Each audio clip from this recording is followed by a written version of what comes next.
Hallelujah. പ്രിയമുള്ളവരെ, നല്ലൊരു പ്രഭാതം ഇന്ന് ദൈവം നമുക്കായി ഒരുക്കി തന്നു. യേശു കർത്താവിൻ്റെ ജീവിതവും മരണവും ഉയർപ്പും. യേശു കർത്താവ് ഇന്ന് നമ്മുടെ ഹൃദയത്തിൻ്റെ അകത്താ എഴുന്നേൽക്കേണ്ടത്. യേശു ക്രിസ്തുവിനോട് കൂടിയുള്ള ജീവിതം എത്ര അനുഗ്രഹപ്രദമായിരിക്കുമെന്ന് നമുക്ക് തിരിച്ചറിയണ്ടേ. യേശു കർത്താവ് ഉയർത്തെഴുന്നേറ്റ് ശിഷ്യന്മാരുടെ അടുക്കലേക്ക് യേശു കടന്നു പോകാനിട വന്നു. യേശു ഉയർത്തു എന്ന് അവർ കാണാൻ വേണ്ടിയാണ് യേശു ശിഷ്യന്മാരുടെ അടുക്കിലേക്ക് കടന്നുപോയത്. എന്നാൽ അതിൻ്റെ അകത്ത് തോമസ് എന്ന് പറഞ്ഞ ഒരാളുണ്ടായിരുന്നു യേശുവിൻ്റെ ശിഷ്യന്മാരിൽ. തോമസിന് ഭയങ്കര വിശ്വാസമൊക്കെയാണ്. യേശു ഉയർത്തെഴുന്നേറ്റു എന്ന് പറഞ്ഞപ്പോൾ തോമസ് പറഞ്ഞു, നിങ്ങൾ പറഞ്ഞതുപോലെയൊന്നും ഞാൻ വിശ്വസിക്കുകയല്ല. യേശു കർത്താവിനെ കാൽവരി ക്രൂശിൽ അവന്റെ ശരീരത്തിൽ എല്ലാം അടിച്ചു കീറിയെങ്കിൽ അവന്റെ വിലാപ്പുറത്ത് കുന്തം കൊണ്ട് കുത്തിയിട്ടുണ്ട്. ആ കുത്തിയ സ്ഥലത്ത് എൻ്റെ കൈവിരൽ ഇട്ടെങ്കിൽ മാത്രമേ ഞാൻ വിശ്വസിക്കുകയുള്ളൂ. യേശു ഉയർത്ത് തോമസിന്റെ അടുക്കൽ വന്നു തോമസിനെ വിളിക്കുക. കർത്താവേ, കർത്താവ് എന്ന് കർത്തൃത്വം ചെയ്യുന്നവനാണ് എന്നുള്ള തിരിച്ചറിവ് അവന്റെ അകത്തു വന്നു. അവന്റെ അവിശ്വാസങ്ങളെ അവൻ മാറ്റി. പലരും യേശു ഇന്ന് ഉയർത്തിയിട്ടില്ല എന്ന് വിശ്വസിക്കുന്ന കൂട്ടത്തിൽപ്പെട്ട വിഭാഗത്തിലുള്ള ഒരുപാട് ആളുകളുണ്ട്.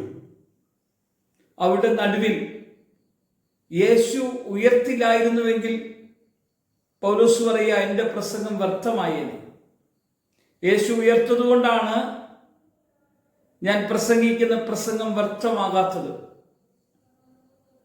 യേശു ഉയർത്തതുപോലെ തന്നെ യേശുവിൽ വിശ്വസിക്കുന്ന നമ്മളും ഉയർക്കും എന്നത് ബൈബിളിൽ ദൈവം പറഞ്ഞ കാര്യമാണ്.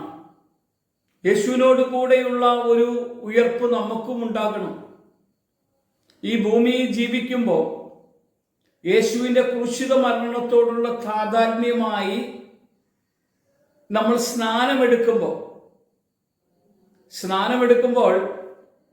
നമ്മളെ തന്നെ, നമ്മുടെ പാപങ്ങളെയും നമ്മളെ തന്നെ ക്രിസ്തുവിൽ അവന്റെ ക്രൂശിത മരണത്തിനോടുള്ള താതാത്മ്യമായ സ്നാനം നമ്മൾ വെള്ളത്തിൽ കുഴിച്ചടക്കപ്പെടുകയാണ് ചെയ്യുന്നത്.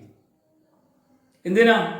ഇനി നമ്മുടെ പഴയ മനുഷ്യൻ ഇനി നമ്മുടെ ജീവിതത്തിലേക്ക് പൊങ്ങി ഉയർന്നു വന്ന് നമ്മൾ പാപത്തിന്റെ പ്രവൃത്തികൾ ചെയ്യാതിരിക്കേണ്ടതിനാണ് അങ്ങനെ ചെയ്തത്.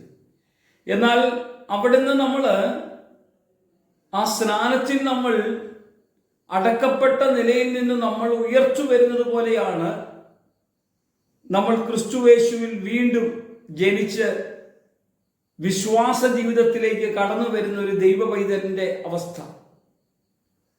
അത് ഭൂമിയിലുള്ള ക്രിസ്തീയ ജീവിതത്തിന്റെ ഒരു ഭാഗമായി യേശുവിന്റെ കൽപ്പന പ്രകാരം നമ്മൾ അനുസരിച്ച് കർത്താവിനോട് കൂടി ജീവിക്കുന്നതാണ്.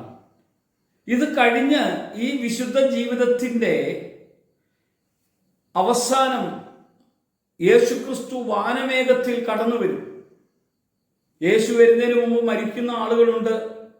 ആ ആളുകൾ ക്രിസ്തുവിൽ മരിച്ചവർ ആദ്യം ഉയർത്തെഴുന്നേൽക്കും. ശേഷിച്ച് ജീവനോടെ ഇരിക്കുന്നവർ രൂപാന്തരം പ്രാപിക്കും. ആദ്യം സ്വർഗത്തിലേക്ക് ഉയർച്ചു കടന്നുപോയത് യേശു മാത്രമാണ്. സ്വർഗത്തിൽ നിന്ന് ഇറങ്ങി വന്നവൻ തന്നെ സ്വർഗത്തിലേക്ക് കയറിപ്പോയി. അതുപോലെ ക്രിസ്തു നമ്മളെയും കൂട്ടിക്കൊണ്ട് താൻ ആയിരിക്കുന്നിടത്ത് നമ്മളും ആകേണ്ടതിന് നമ്മെ അവനോടുകൂടെ ചേർക്കും. ഈ ഒരു സത്യം ഈ ലോകത്തോട് വിളിച്ചറിയിക്കാൻ വേണ്ടിയാണ് ദൈവം നമ്മോട് പറഞ്ഞിരിക്കുന്നത്. മരിച്ച് മുന്നോട്ട് നമുക്ക് മരണം കൊണ്ട് ജീവിതം തീർന്നു എന്നുള്ള കാഴ്ചപ്പാട് വിട്ട് ഒരു നിശ്ചിതിയിലേക്കുള്ള പ്രവേശനം, നിത്യജീവൻ, മരണമില്ലാത്ത ജീവനിലേക്കുള്ള ഒരു പ്രവേശനം നമുക്ക് കർത്താവ് തരികയാണ്.